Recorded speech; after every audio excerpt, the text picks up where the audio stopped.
My earliest memories are often clouded by the heavy curtains of anxiety and uncertainty that would follow me throughout my life. Growing up in Prague, the son of a domineering and overbearing father, I often felt like a mere shadow in the presence of his overwhelming personality. He was a successful businessman, a self-made man who saw the world in stark, practical terms. I, on the other hand, was a dreamer, drawn to books and stories, living more in my mind than in the physical world. As a child, I was sickly and frail, which only seemed to heighten my father's disappointment in me. He expected strength and resilience, traits he embodied and valued above all else. Yet, in the quiet corners of our home, where I would retreat with a book or a pen, I found a different kind of strength. It was in these moments of solitude that I began to write, pouring my fears, my dreams, and my inner turmoil onto the pages of my notebooks.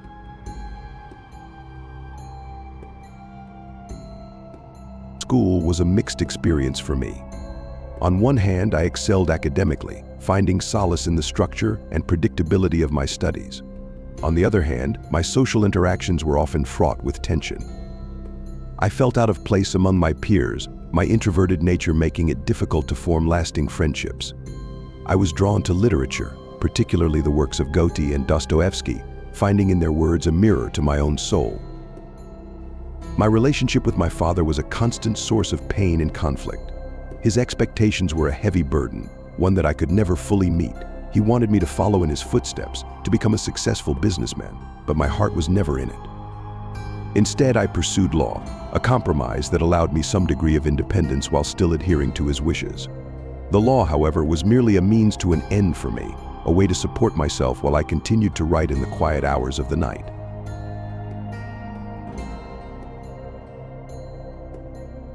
University was both a blessing and a curse. It offered me a respite from the oppressive atmosphere of my home, a chance to explore new ideas and meet like-minded individuals. Yet, it also brought with it a new set of challenges. The pressure to succeed was immense, and I often found myself overwhelmed by the demands of my studies. I struggled with feelings of inadequacy, constantly questioning my worth and my place in the world. It was during these years that I began to suffer from the first serious bouts of illness that would plague me throughout my life. My health was always precarious, a fragile balance that could be easily tipped by stress or fatigue.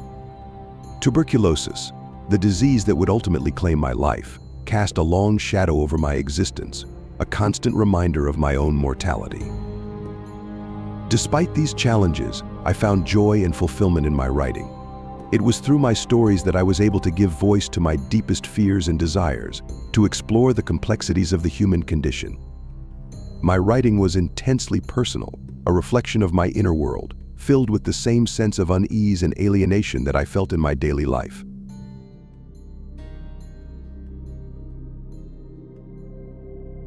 My relationships with women were complicated and often tumultuous. I longed for intimacy and connection, yet I was also deeply afraid of it.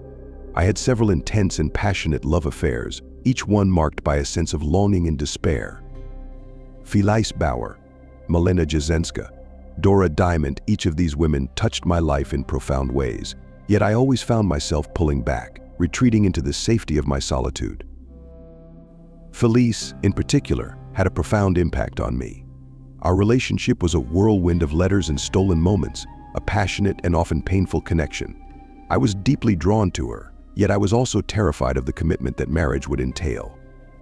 My fear of intimacy, my constant self-doubt, and my deteriorating health all conspired to sabotage our relationship. I broke off our engagement twice, unable to reconcile my longing for love with my fear of it. My work at the Workers' Accident Insurance Institute was both a blessing and a curse. On one hand, it provided me with financial stability and a sense of purpose.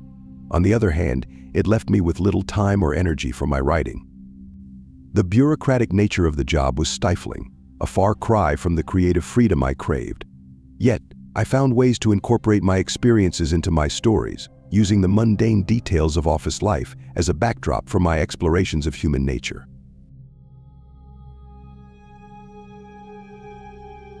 The publication of my works was a bittersweet experience. On one hand, it brought me a measure of recognition and validation.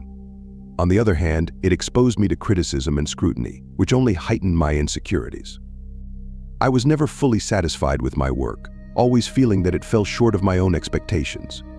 Yet, I continued to write, driven by an inner compulsion that I could neither fully understand nor resist. One of my most well-known works, The Metamorphosis, was born out of a period of intense personal crisis. The story of Gregor Samsa, a man who wakes up to find himself transformed into a giant insect, was a reflection of my own feelings of alienation and entrapment. Like Gregor, I often felt like an outsider in my own life, struggling to find a sense of identity and purpose in a world that seemed indifferent to my existence. Another significant work, The Trial, was a product of my deep-seated anxieties and fears. The story of Joseph K., a man who was arrested and prosecuted by a mysterious and oppressive bureaucracy, mirrored my own feelings of powerlessness and confusion. The novel was a means for me to explore the arbitrary nature of authority and the existential dread that accompanied it.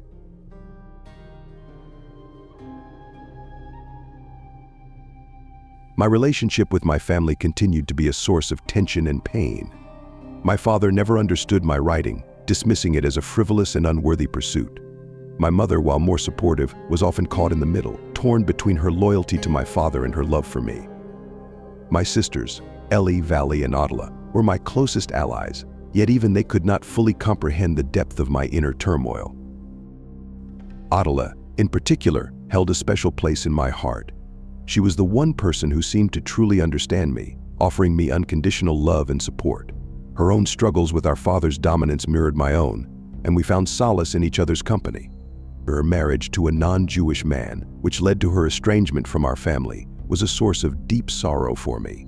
Yet, I admired her courage and her determination to live life on her own terms.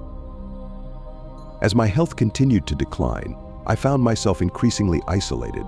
My writing became my only refuge, a means of escaping the harsh realities of my existence. Yet, even as I poured my soul onto the pages, I was haunted by a sense of futility. I often questioned the value of my work, wondering if it would ever truly be understood or appreciated. In the final years of my life, I formed a close bond with Dora Diamond, a young woman who shared my passion for literature and my sense of spiritual yearning.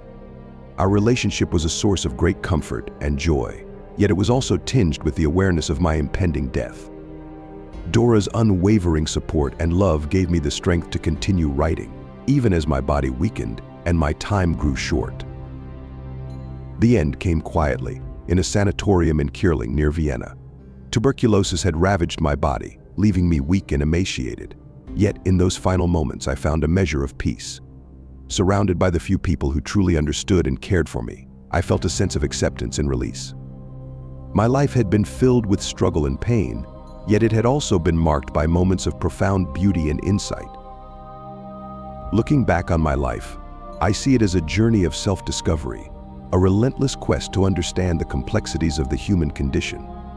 My writing was my way of making sense of the world, of giving voice to the inner turmoil that defined my existence. While I often felt like an outsider, disconnected from the world around me, I also found a deep sense of connection through my stories. In the end, it was through my writing that I was able to find a measure of redemption and meaning. One of the defining themes of my life was the tension between my internal world and the external pressures that surrounded me. I often felt like I was living a double life, trying to reconcile my creative aspirations with the demands of society and my family's expectations. This duality was a source of constant inner conflict, one that I explored in my writing time and again. I found a peculiar solace in the act of writing itself.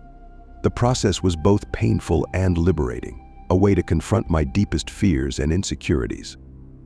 Writing was my way of grappling with the existential questions that haunted me, a means of seeking truth in a world that often seemed incomprehensible. In the end, my life was a tapestry of struggle and triumph, a journey of self-discovery and creative expression.